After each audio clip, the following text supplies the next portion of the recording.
Hello everybody and welcome to another edition of Peteman Reviews. Today we have the Triple Changer Specials.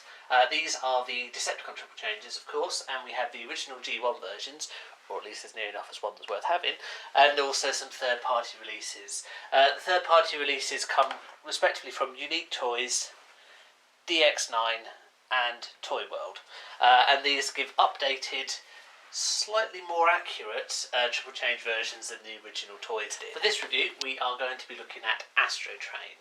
Now this is the Generation 1 Commemorative Edition release. In the background I'm keeping the Toy World release of Astrotrain, but we'll take him away in a second.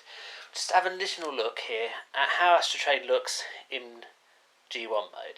I say this is train mode, this is the commemorative release, so it's black. The original was more of a purple colour. So it keeps all the sculpting from the original. Not too bad really, is it? I quite like how the black accentuates the silver parts here, and as you can see it's got some nice modelling on here, which does kind of lose a little bit with the black too. Concessions to the multi-former part are that you've got a random set of wheels up here, and the rear is obviously not a train, with the blasters coming out of it. In terms of comparison with the DX9 release, it's actually Evil Star rather than Astrotrain. Well, yeah, this goes back to the original purple, but just look at the sculpting on that. It doesn't really compare at all, and a lot of the concessions that you would get with the other modes are missing.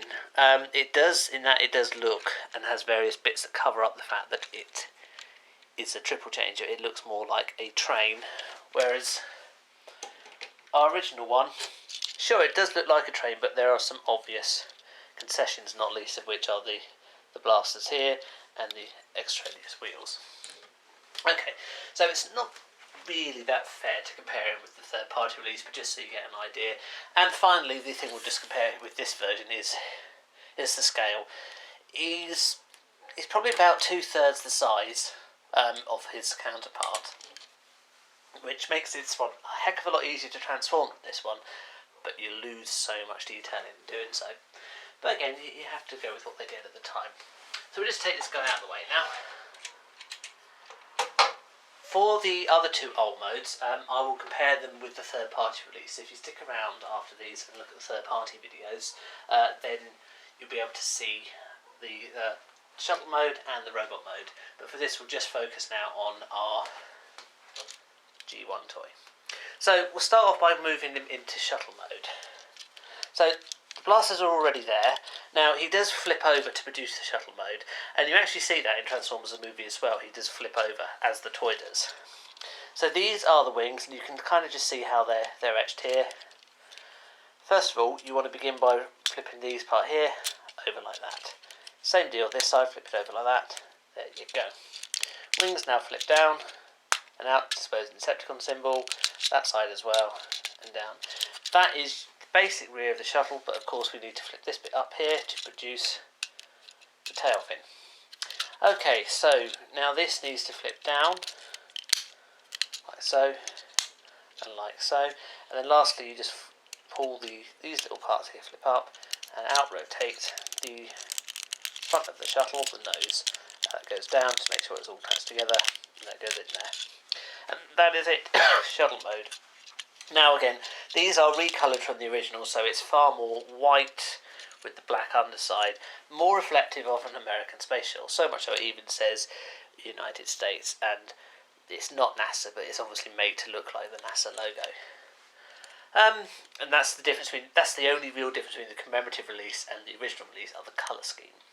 Otherwise, do you know what? That's a very good replica of a shuttle.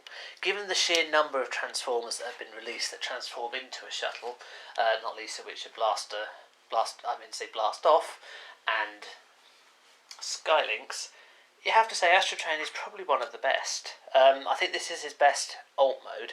Train isn't too bad, but this is by far the best alt mode. It's a little bit chunky around here with the concessions. Otherwise, you know, that's not too bad, is it? You've got, again, loose wheels up the top here. Underneath, it's a little bit more of a mess, because you've obviously got train parts showing. That said, as it's all black, it's not that obvious, so it's not too bad.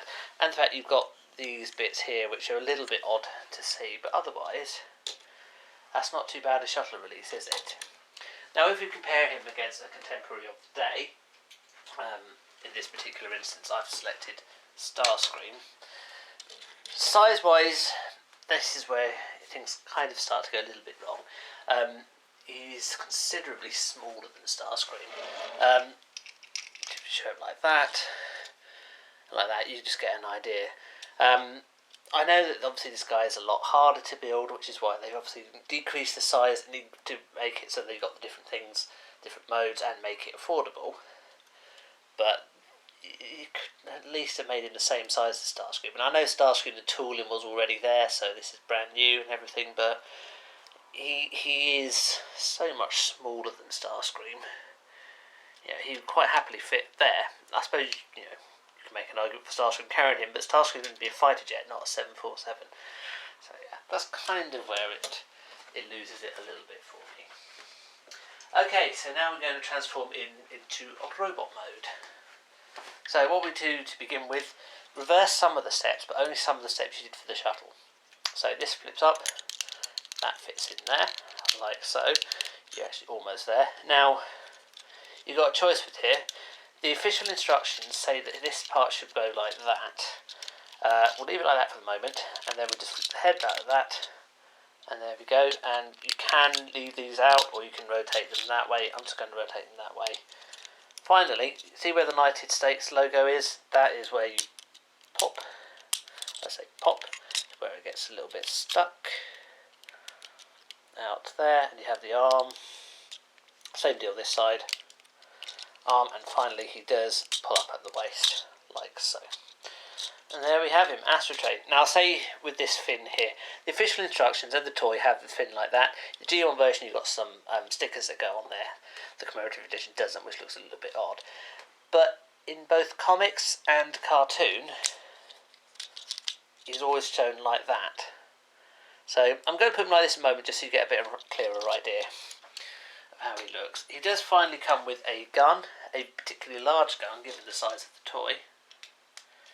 As you can see, the gun is almost the same height as the toy, so much so that actually he struggles to hold it down. It's so out of proportion.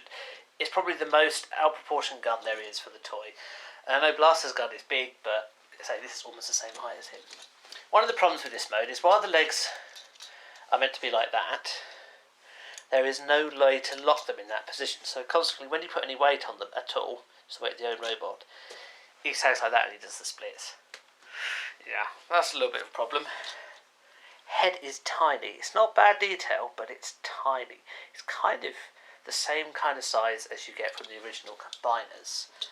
Arms are tiny, but they are on a little bit of a ball joint, so he does actually have some pretty decent movement with his arms.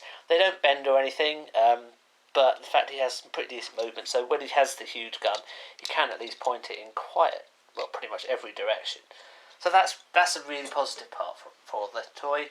Otherwise, it's a little disappointing, isn't it? It's just a bit too small. And let's compare him again with another of his contemporaries of the time.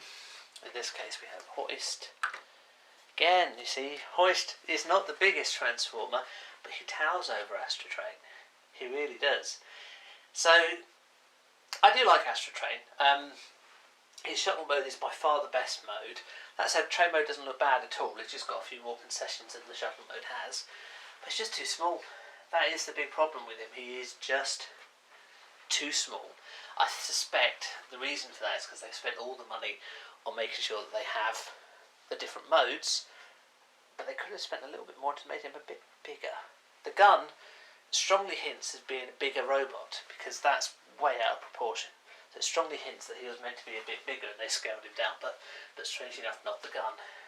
But as I say, he's not even the same height as Hoist. If he were the same height as Hoist, I'd be happy. As it is, he's still worth picking up. Either original G1 version or Commemorative edition, it just depends on what colour schemes you want. He's still definitely worth having, but it's not quite the good as he could have been. Thank you very much for watching. Please leave any comments below. Click and subscribe, and we'll see you for the next review. Thank you. Goodbye.